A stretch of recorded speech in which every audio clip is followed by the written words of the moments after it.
The change of value that occurs in the case of money intended to be converted into capital cannot take place in the money itself, since in its function of means of purchase and of payment it does no more than realize the price of the commodity it buys or pays for, and, as hard cash, it is value petrified, never varying. [Footnote: "In the form of money, capital is productive of no profit." Ricardo, Principles of Political Economy, p. 267.]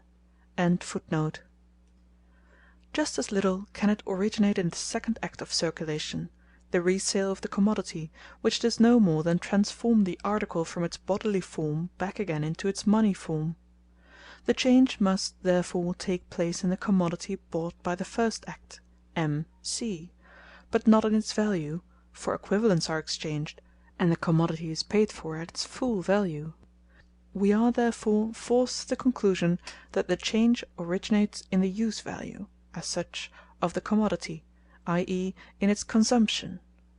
In order to be able to extract value from the consumption of a commodity, our friend Moneybags must be so lucky as to find, within the sphere of circulation, in the market, a commodity whose use value possesses the peculiar property of being a source of value, whose actual consumption, therefore, is itself an embodiment of labour, and, consequently, a creation of value. The possessor of money does find on the market such a special commodity, in capacity for labour, or labour power. By labour power or capacity for labour is to be understood the aggregate of those mental and physical capabilities existing in a human being, which he exercises whenever he produces a use value of any description. But in order that our owner of money may be able to find labour power offered for sale as a commodity, various conditions must first be fulfilled.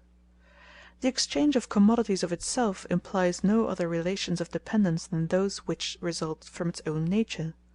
On this assumption, labour power can appear upon the market as a commodity only if, and so far as, its possessor, the individual whose labour power it is, offers it for sale, or sells it, as a commodity.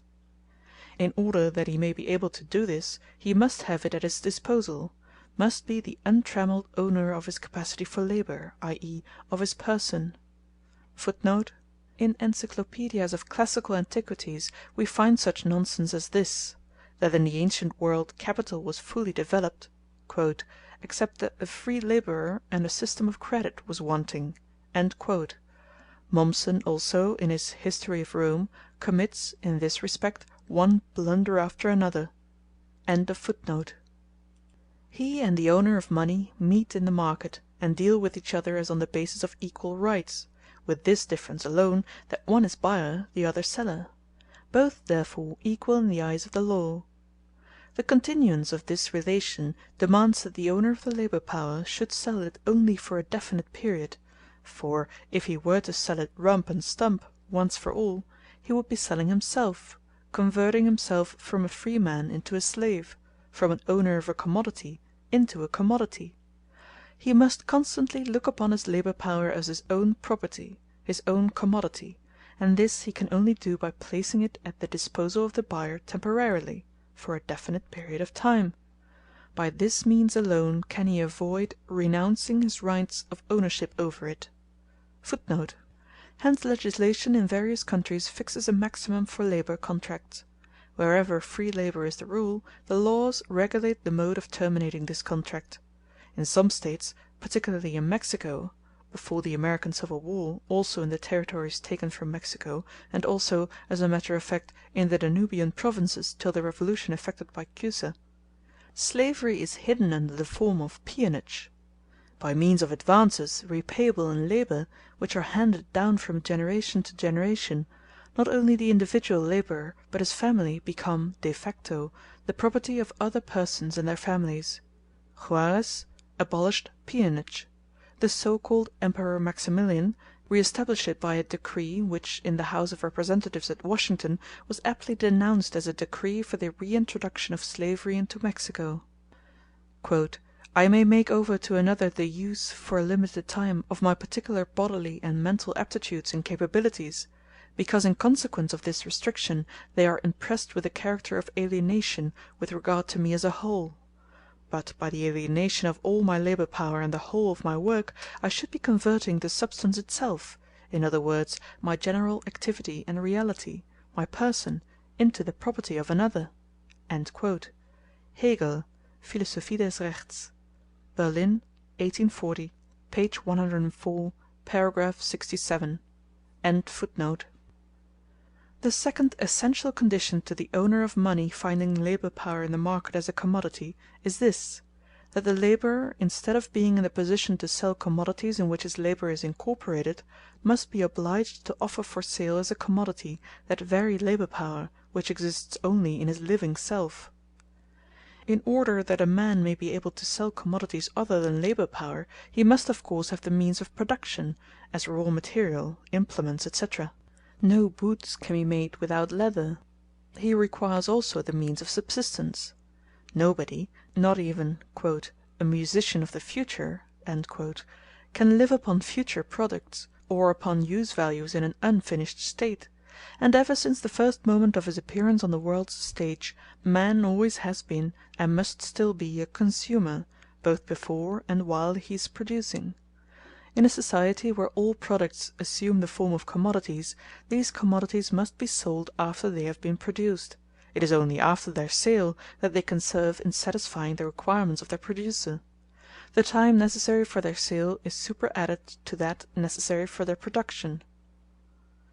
For the conversion of his money into capital, therefore, the owner of money must meet in the market with the free labourer, free in the double sense that as a free man he can dispose of his labour power as his own commodity, and that on the other hand he has no other commodity for sale, is short of everything necessary for the realization of his labour power.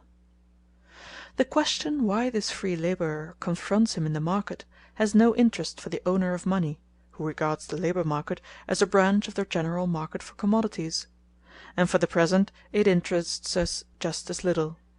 We cling to the fact theoretically, as he does practically. One thing, however, is clear: Nature does not produce on the one side owners of money or commodities, and on the other men possessing nothing but their own labour power. This relation has no natural basis, neither is its social basis one that is common to all historical periods. It is clearly the result of a past historical development, the product of many economic revolutions, of the extinction of a whole series of older forms of social production. So too the economic categories, already discussed by us, bear the stamp of history. Definite historical conditions are necessary that a product may become a commodity. It must not be produced as the immediate means of subsistence of the producer himself. Had we gone further, and inquired under what circumstances all, or even the majority of products take the form of commodities, we should have found that this can only happen with production of a very specific kind, capitalist production. Such an inquiry, however, would have been foreign to the analysis of commodities.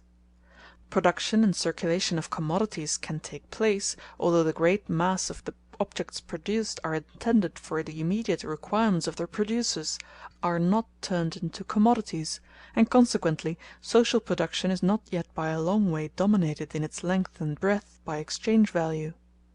The appearance of products as commodities presupposes such a development of the social division of labour that the separation of use value from exchange value, a separation which first begins with barter, must already have been completed. But such a degree of development is common to many forms of society, which in other respects present the most varying historical features. On the other hand, if we consider money, its existence implies a definite stage in the exchange of commodities.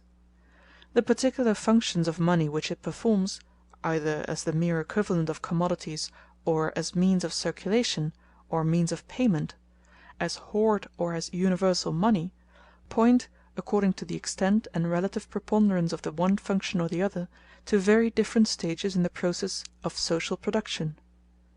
Yet we know by experience that the circulation of commodities relatively primitive suffices for the production of all these forms. Otherwise with capital. The historical conditions of its existence are by no means given with the mere circulation of money and commodities. It can spring into life only when the owner of the means of production and subsistence meets in the market with the free labourer selling his labour power. And this one historical condition comprises a world's history. Capital, therefore, announces from its first appearance a new epoch in the process of social production. The capitalist epoch is therefore characterized by this, that labour power takes in the eyes of the labourer himself the form of a commodity which is his property; his labour consequently becomes wage labour. On the other hand, it is only from this moment that the produce of labour universally becomes a commodity. We must now examine more closely this peculiar commodity, labour power. Like all others, it has a value. "The value or worth of a man is as of all other things his price; that is to say, so much as would be given for the use of his power." Thomas Hobbes, Leviathan, in Works, edition Molesworth, London, 1839–44, Vol.3, page 76. How is that value determined? The value of labour power is determined, as in the case of every other commodity, by the labour time necessary for the production, and consequently also the reproduction, of this special article. So far as it has value, it represents no more than a definite quantity of the average labour of society incorporated in it. Labour power exists only as a capacity, or power, of the living individual. Its production consequently presupposes his existence. Given the individual, the production of labour power consists in his reproduction of himself or his maintenance. For his maintenance he requires a given quantity of the means of subsistence. Therefore the labour time requisite for the production of labour power reduces itself to that necessary for the production of those means of subsistence. In other words, the value of labour power is the value of the means of subsistence necessary for the maintenance of the labourer.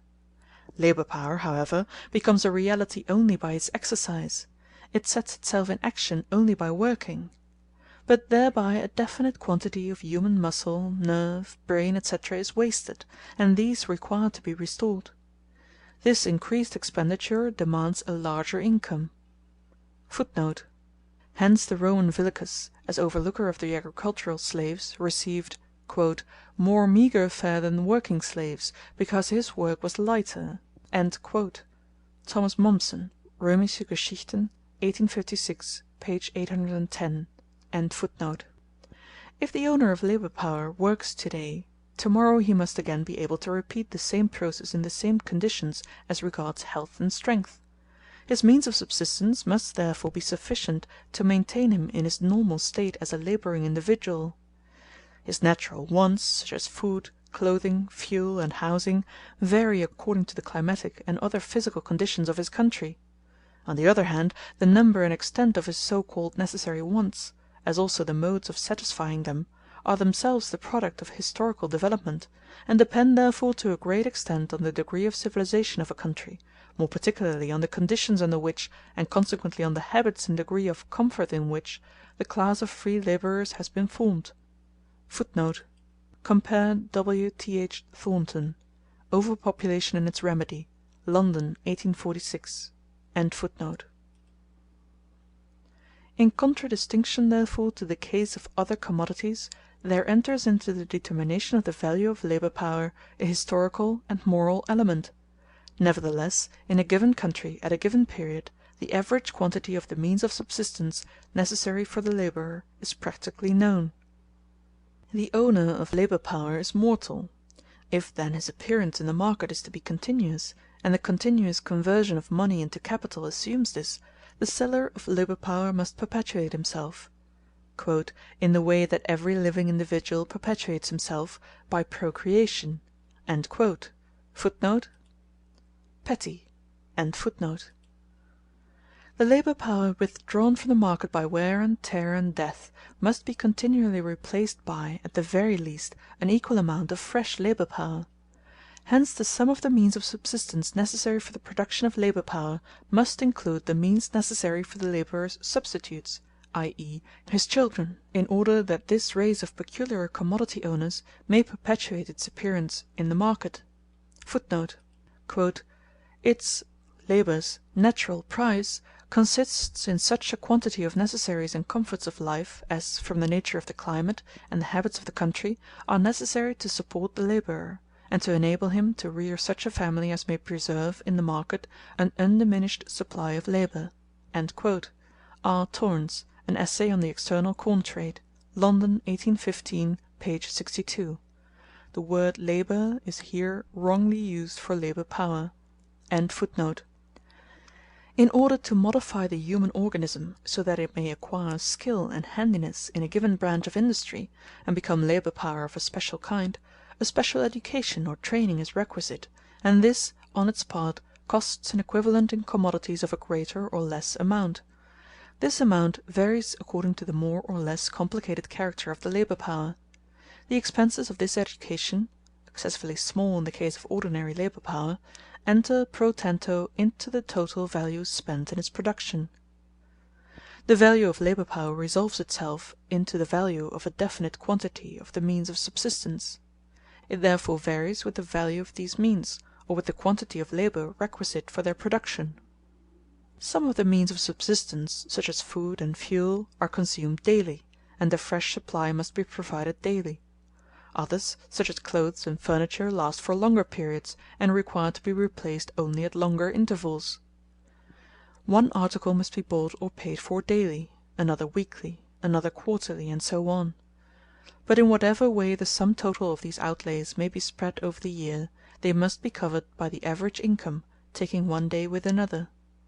If the total of the commodities required daily for the production of labour power is A, and those required weekly is B, and those required quarterly is C, and so on, the daily average of these commodities is 365 times A, plus 52 times B, plus 4 times C, plus etc., divided by 365. Suppose that in this mass of commodities requisite for the average day there are embodied 6 hours of social labour, then there is incorporated daily in labour power half a day's average social labour, in other words, half a day's labour is requisite for the daily production of labour power.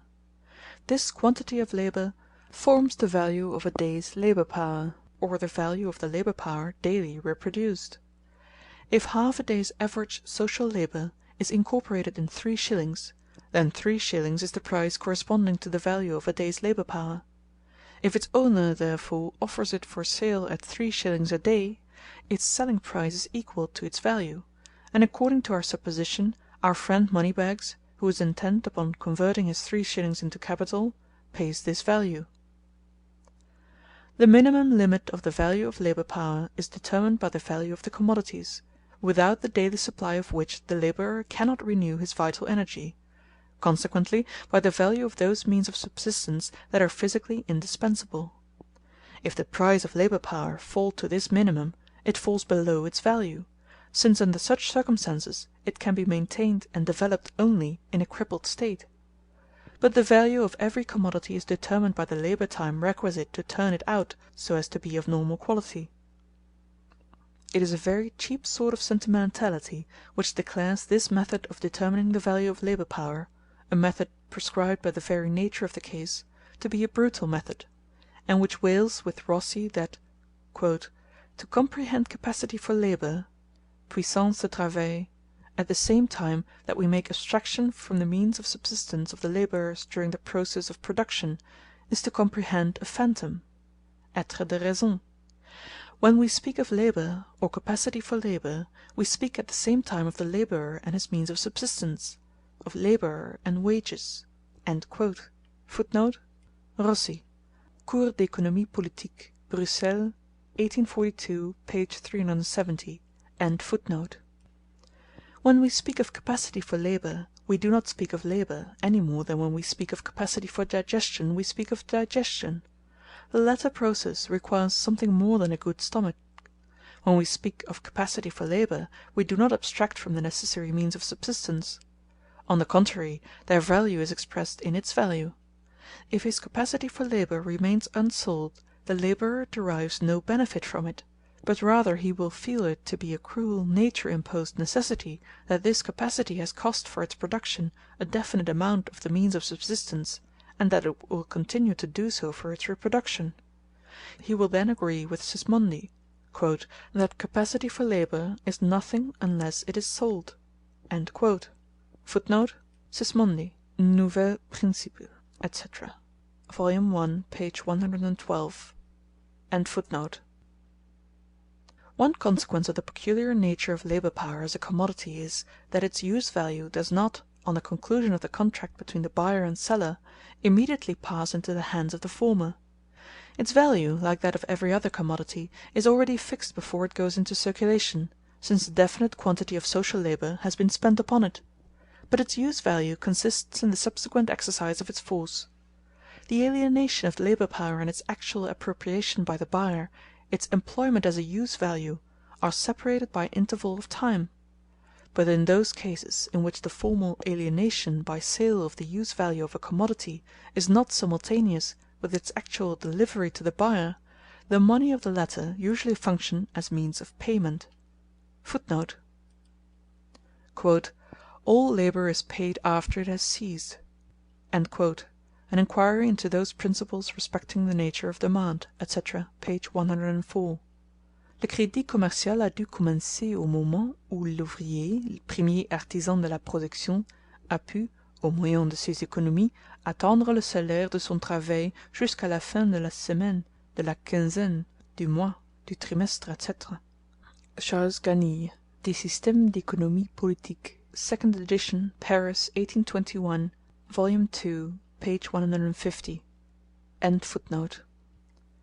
In every country in which the capitalist mode of production reigns, it is the custom not to pay for labour power before it has been exercised for the period fixed by the contract, as for example the end of each week. In all cases, therefore, the use value of the labour power is advanced to the capitalist. The labourer allows the buyer to consume it before he receives payment of the price. He everywhere gives credit to the capitalist. That this credit is no mere fiction is shown not only by the occasional loss of wages on the bankruptcy of the capitalist, but also by a series of more enduring consequences. [Footnote: L'ouvrier prête son industrie, but adds Storch slyly, he risks nothing except de perdre son salaire. L'ouvrier ne transmet rien de matériel.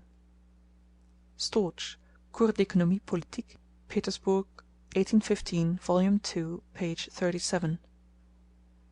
One example.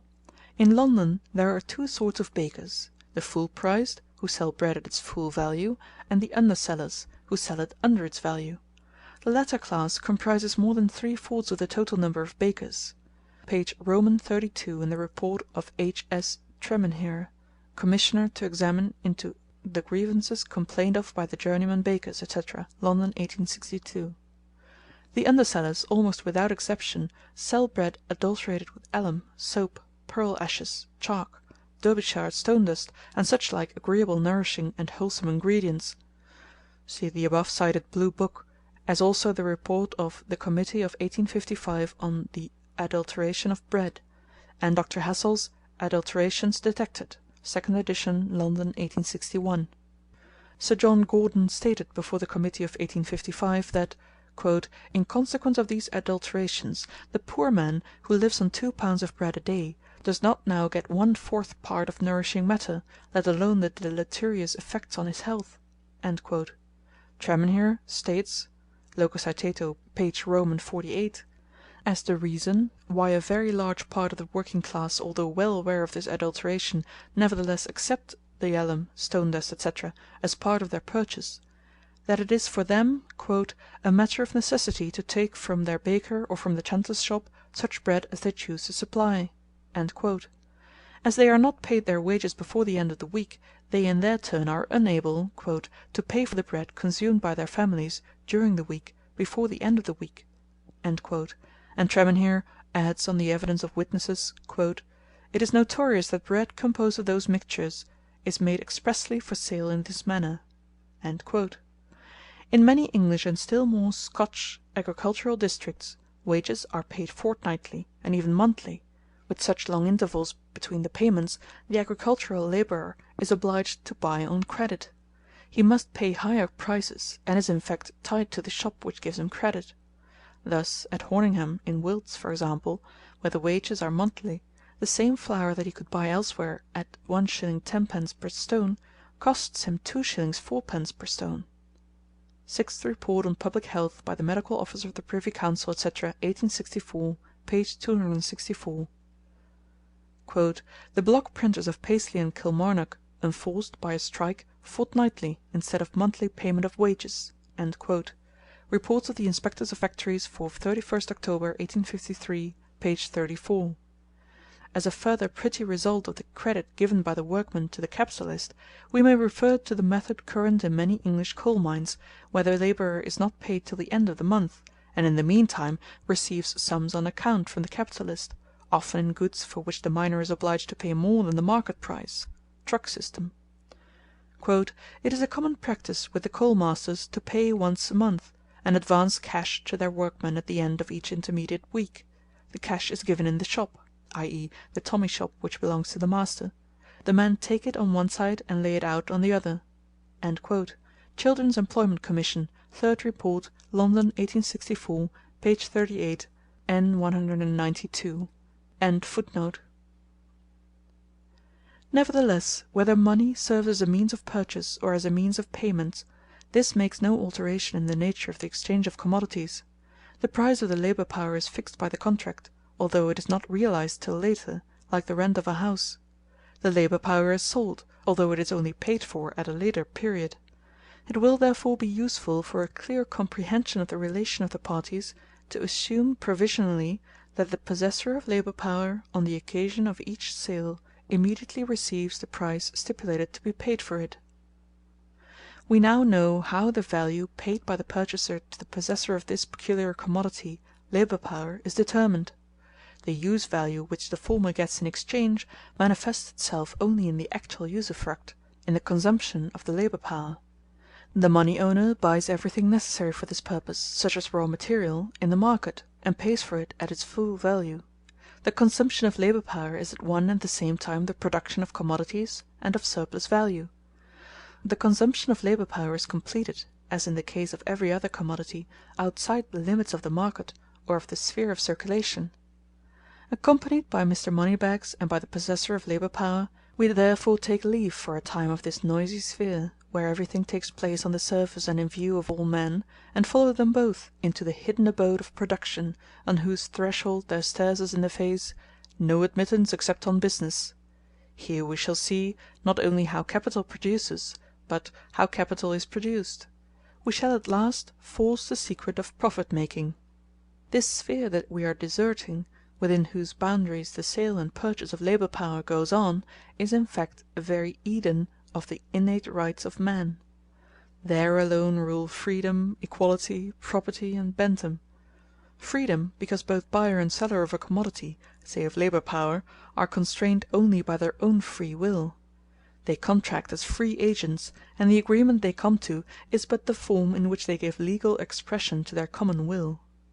Equality, because each enters into relation with the other as with a simple owner of commodities, and they exchange equivalent for equivalent.